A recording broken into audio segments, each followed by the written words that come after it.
Ladies and gentlemen, thank you for standing by. Welcome to Aurora Mobile First Quarter 2023 Earnings Conference Call. At this time, all participants are in the listen-only mode. After the speaker's presentation, there will be a question and answer session. To ask a question during the session, you need to press star 11 on your telephone. Please be advised that today's conference is being recorded. I would now like to hand the call over to your host today, Christian Arnell. Thank you. Please go ahead, sir. Thank you, operator. Hello, everyone, and thank you for joining us today. Aurora's earnings release was distributed earlier today and is available on the IR website at ir.jiguang.cn or through Newswire services. On the call today are Mr. Weidong Luo, Chairman and Chief Executive Officer, Mr. Shan-Nen Bong, Chief Financial Officer, and Mr. Guangyan Chen, General Manager. Following their prepared remarks, they will be available to answer your questions during the Q&A session that follows. Before we begin, I'd like to remind you that this conference call contains forward-looking statements within the meaning of Section 21E of the Securities Exchange Act of 1934, as amended and as defined in the U.S. Private Securities Litigation Reform Act of 1995. These forward-looking statements are based upon management's current expectations and current market and operating conditions, which are difficult to predict and may cause the company's actual results, performance, or achievements to differ materially from those in the forward-looking statements. Further information regarding these and other risks, uncertainties, and/or factors are included in the company's filings with the U.S. SEC. The company does not undertake any obligation to update any forward-looking statement as a result of new information, future events, or otherwise, except as required under applicable law. With that, I would now like to turn the conference over to Mr. Luo. Please go ahead. Thanks, Christian. Good morning and good evening, everyone. Welcome to Aurora Mobile's 2023 first quarter earnings call. Before I comment on our Q1 results, I would like to remind everyone that the quarterly earnings deck is available on our website. You may refer to the deck as we proceed with the call today. Despite the challenging macro environment, we successfully concluded the first quarter of 2023, with business and social activities slowly recovering during Q3 following a shift in COVID policy towards the end of 2022. Some of our businesses were impacted to varying degrees. However, we are pleased to report that so far in Q2, we have witnessed good momentum in revenue growth, especially from developer services. Although the external macro environment was rocky during the first quarter, we have not stopped making our organization more efficient. We carry on with our strict cost management strategy and cautious hirings, strengthen our management structure, and as a result, our overall expenditure have continued to drop year-over-year and quarter-over-quarter. We believe these efforts will help us improve our financial performance in the long run, which will also give us the space in a difficult environment to execute on our ambition. Here are some key financial results that I am proud to share. Lowest net loss since 2019 Q3 at RMB 15.2 million. Lowest adjusted operating expenses since IPO at RMB 57.4 million. Lowest operating expenses since IPO at RMB 64.8 million. Gross margin back to 70%. AR turnover days at 39 days. Deferred revenue balance has been higher than RMB 100 million for over 12 consecutive quarters. Total customer number remains stable and 4,527, up 1% year-over-year. Our effective cost optimization continued to yield noticeable financial results, with the lowest net loss since 2019 Q3 at RMB 15.2 million and adjusted operating expenses at a historically low since IPO of RMB 57.4 million. We also maintain a very healthy gross margin of 70%. Now let me go through our different revenue streams. Developer services revenue decreased 24% year-over-year, mainly due to the weakness in value-added services, offset by the growth in subscription services. The subscription services revenue were RMB 47.5 million, up 9% year-over-year, mainly fueled by increasing ARPU. Subscription services as our core business include JPush, analytics, UMS, and other products. And despite the external uncertain macro environment, we signed up many well-known clients, including but not limited to Guangda Bank, Shunfeng, Starbucks, and BYD. Going into Q2, we expect some major recovery in subscription services, and we hope we will see double-digit growth on a Q-of-Q basis. Value-added services revenue were RMB 8.0 million, decreased by 69% year-over-year, which was a result of weak advertising demand. We believe advertising-related revenue will continue to be impacted by the uncertain and volatile macroeconomic environment. Moving on to our products and services. We have seen strong growth potential and interest in the EngageLab platform that we launched during Q4 last year. We have implemented various improvements to other products under EngageLab. Recently, EngageLab has established a reliable network of data centers in multiple regions around the world to ensure that customers can choose the storage location that better suit their business needs. These data centers meet the highest security standards and have passed a rigorous certification and audit process. With the rapid growth in global data exchange, overseas customers have increasing data security and compliance requirements. In addition to Singapore, EngageLab has now added more data center option for overseas customers to deploy the push notification product, app push, and web push. This includes China, Hong Kong, Germany, Frankfurt, US, California, Japan, Tokyo, and South Korea, Seoul, UAE, Dubai, Brazil, Sao Paulo, and Australia, Sydney. Customers can select one appropriate data center to store data for an application based on comprehensive consideration such as the location of their end user and regulations. We will continue to invest in technology innovation and global infrastructure building and are committed to providing our customers with the highest level of data security and compliance assurance. We are pleased to report that EngageLab has attracted numerous valuable overseas customers and generated significant revenue and ARPU in just a few months. Encouragingly, new contributions from overseas customers continue to outpace those from domestic customers, and we anticipate that our overseas business will be one of our biggest growth drivers going forward. Our products have been well received by customers in multiple countries and regions, including the US, Malaysia, Thailand, and Singapore. Notably, well-known companies such as BYD, Dashin Bank, and Media has become our valued customers. With this recognition from our customers, we remain committed to enhancing our products and services to enable global developers to achieve high efficiency and cost-effective user reach. In addition to other achievements this quarter, we have launched our latest enhancement to JPush, the in-app messaging function. Unlike notifications sent through external channel, Jiguang in-app message appear within the apps using pop-up windows and floating box to capture users' attention. This feature places emphasis on user interaction and engagement, ensuring developers can curate and retain their most valuable users. While push notifications bring users back to the app, in-app message guide the user to interact with the app in a way that meets their expectation. With our app developer-centric strategy and through our ongoing improvements and iterations of products and technologies, we will continue to improve the app and help mobile app developers answer their operational and growth demands and provide better user experience.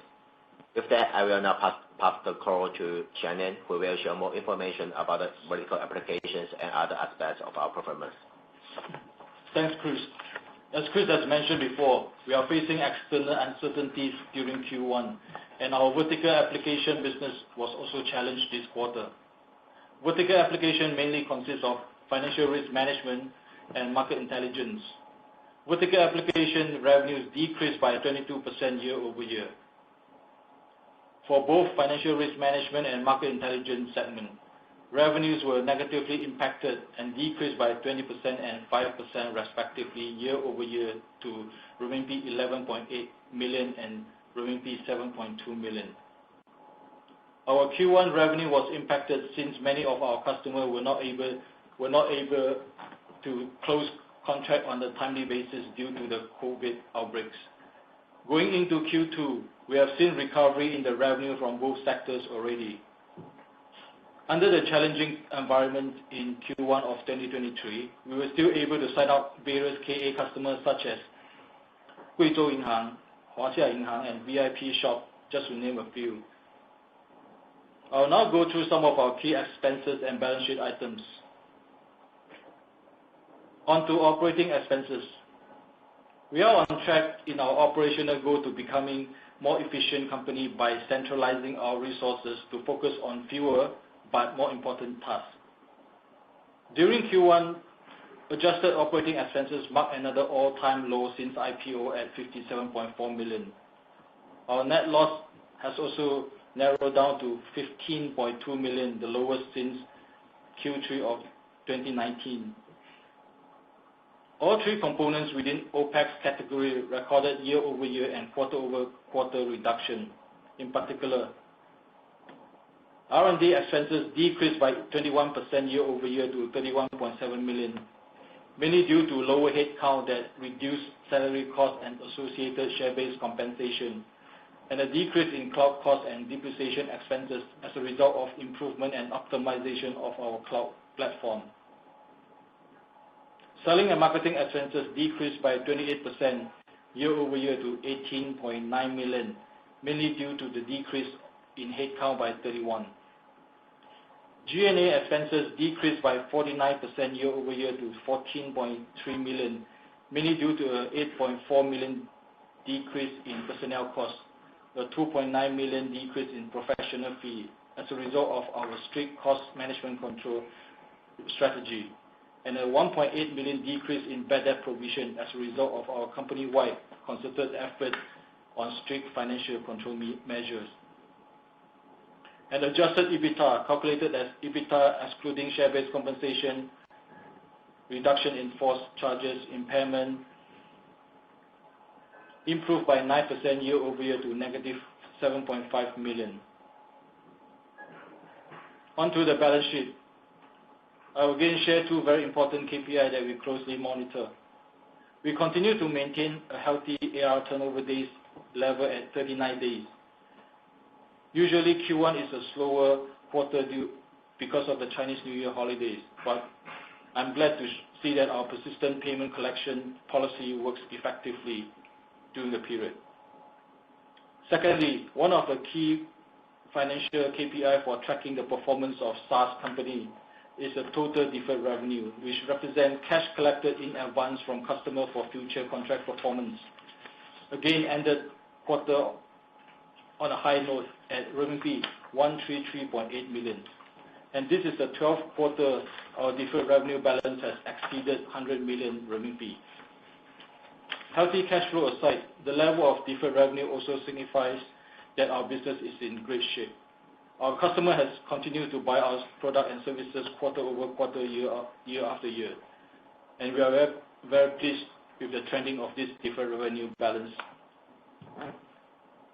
Next, total assets were RMB 396.4 million as of March 31st, 2023. This includes cash and cash equivalent of 88.4 million, accounts receivable of 26.4 million, prepayments and other assets of 33.7 million, fixed assets of 11.9 million, long-term investment of 141 million, goodwill of 37.8 million, and intangible assets of 22.3 million resulted from a share SendCloud acquisition in March 2022.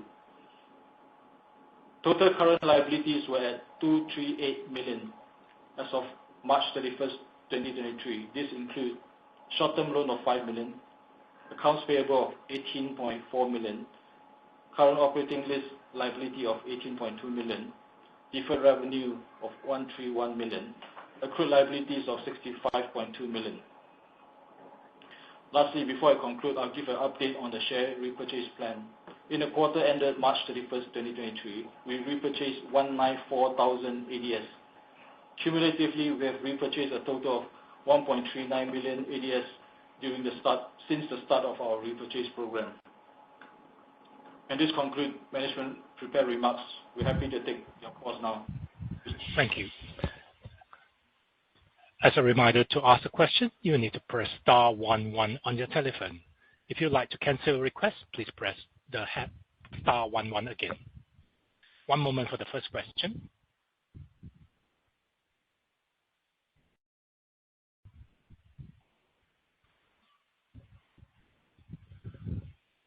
First question comes from the line of Kelvin Wong from Spica Capital. Please go ahead. Good evening, management. Thank you for taking my questions. I'd like to have two questions, if I may. Two questions related to financials. First of all, about OPEX. We note that the company continued to record historical low on your both GAAP and adjusted OPEX. Just wonder, how did you do that? Did you make a further headcount reduction? If so, how will the reduced workforce impact on your business operations? And a related question is that, do you expect to see further reduction in OPEX in the coming quarters? How low could that go? So that's the question related to OPEX. Another question is related to revenue. We saw a dip in revenue year-on-year and quarter-on-quarter. Of course, management has already made a very good explanation on the reasons behind. So what we would like to know is, going forward, what will be the revenue growth drivers? So two questions, one on OPEX, the other on revenue. Okay, thanks for your call. This is Shannon. Let me try to answer your question. I guess from financial perspective, we are very, very pleased to report that we did achieve the so-called GAAP and non-GAAP adjusted OPEX on a low basis this quarter again. And as to how we do it, there are a couple of things that we have been doing well. First, our going cloud project was executed successfully, which means that we are able to reduce significant amount of depreciation from the server expenses. This is very important. Besides the expenses aside, as you know, over the past few years, we have been spending like RMB 10 million a year on servers. And with the going cloud project that we have done over the past year, we are no longer needing to spend such money. So for the servers that we are using right now, the cloud servers, and we are only pay as we go, which means that we only have to incur expenses based on what we have consumed. And this also greatly improve our cash flow. And this is the first thing that we did. The second, the thing that we have done on the reducing the OPEX is that we have implemented this strict cost control based management strategy over the past years. And probably you can see over the years we have reduced the headcount. We have also looked at every single expenses that we have. Moving forward, we do not anticipate any further reduction or big reduction in our headcount. And we are pretty comfortable in terms of where we are in terms of headcount to continue our operations. And so this is the first question. And I think you asked about how low can the OPEX go going forward. I think the short answer is, as I say, all expenses is at a pretty optimum level right now.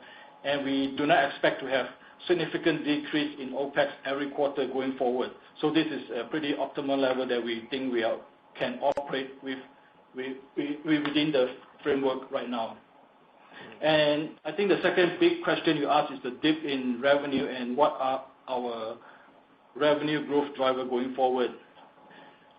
I think if you recap what Chris has said during the call earlier, we have seen a huge opportunity from overseas business, which is the English Lab products. There are a couple of things that we have, I would like to share with you.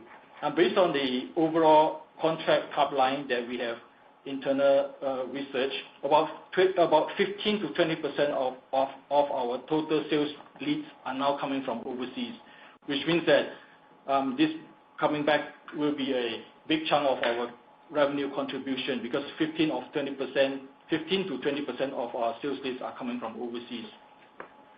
And this is one of the matrix I'll share with you. The second is, for the new contract that we have signed by value, the percentage contributed by overseas customer has grown 3 times, from 3% to 10% of the total contract value in Q1 2023, which means that the contract value has grown 3 times over the past quarter.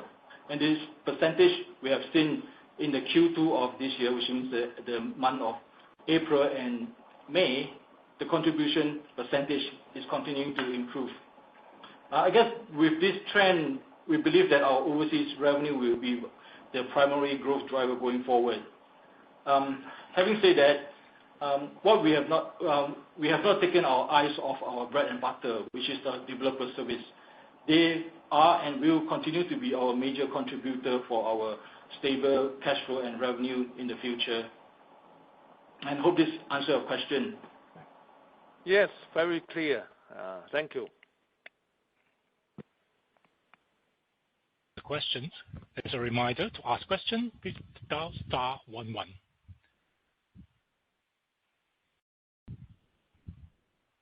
Our next question comes from the line of Brian Kinstlinger from AGP. Please go ahead.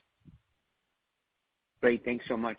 Just in a follow-up to the answer you just gave on the revenue drivers, you said overseas has gone from 3% of bookings to 10%.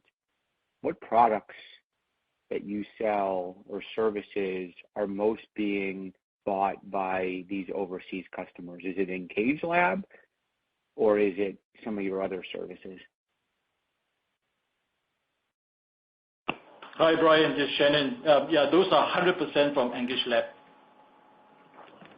Great. So I guess if I understand correctly, EngageLab is a product that's helping customers choose data storage locations. Do you own the networks, or are these partners of yours? And then how are you acquiring customers for this product? That would be helpful. Thanks.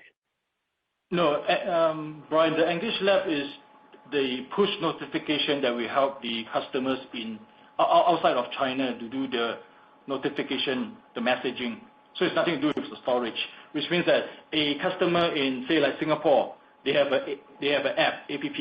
They would like to reach out to their customers or users in Southeast Asia. We help them to do the push notification in Singapore. This is exactly what we are doing since 2021 in China, just that we replicate the product overseas. Okay. And then you said you expected a recovery in subscription services. What's driving this recovery in your view? I suspect the environment remains challenging. Yeah, I think there's a couple of things. One is simply because the Q1 was low season. That's a given. And right now, what we are seeing is customers people are trying to be more cost efficient. They try to get the best deal of their services. So they more likely to outsource to us, which is one of their best partner in terms of doing the push notification. So this is a kind of like a change in the mindset of, rather for them to invest a lot of money, people, engineers to do it in-house, they are going outsource to third party like us. I guess good numbers that I can share with you, based on what we are seeing right now in Q2, we have the April and May numbers in already. And based on this, the trajectory that we are looking at is the developer service subscription business. We expect to have a double-digit growth in Q2, quarter over quarter. So you can see the numbers are looking good, and people are buying our services. Yeah, and then value-added services really bottomed out. You mentioned, and obviously the advertising market is quite challenging. I don't think that's changing right now. So what's the outlook for that business? Can it decline further if the market remains weak, or how do you manage that business right now? Yeah. Based on what we are seeing, no, the value-added service remain to be fairly flat. We do not expect it to have a good numbers going forward. At best, we'll try to be flat in the next quarter or so. Because if you look at what we have is we have researched some of the bigger ad player in China, such as those like the likes of Tencent, Baidu, and Weibo.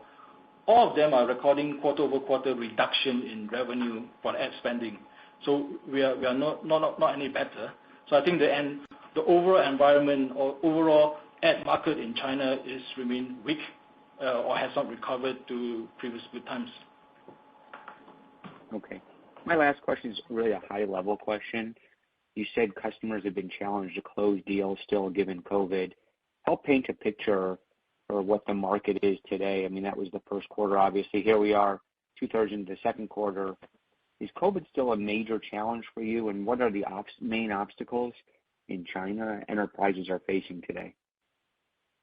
No, as far as COVID is concerned, lack of a better word, I think is almost all over.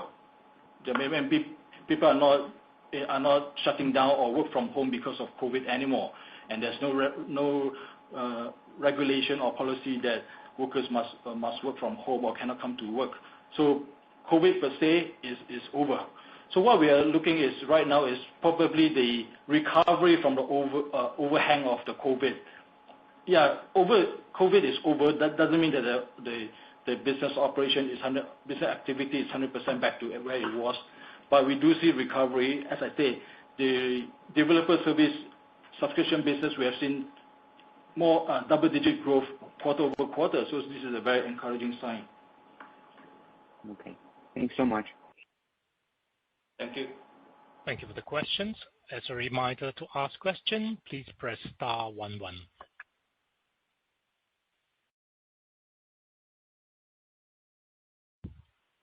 At this time, there are no further questions on the line. I'd like to hand the call back to Christian for closing remarks. Thank you, everyone, for joining the call tonight. If you have any further questions or comments, please don't hesitate to reach out to myself or anyone on the Aurora Mobile IR team. This concludes the call. Thank you, and have a good evening. This concludes today's conference call. Thank you for participating. You may now disconnect.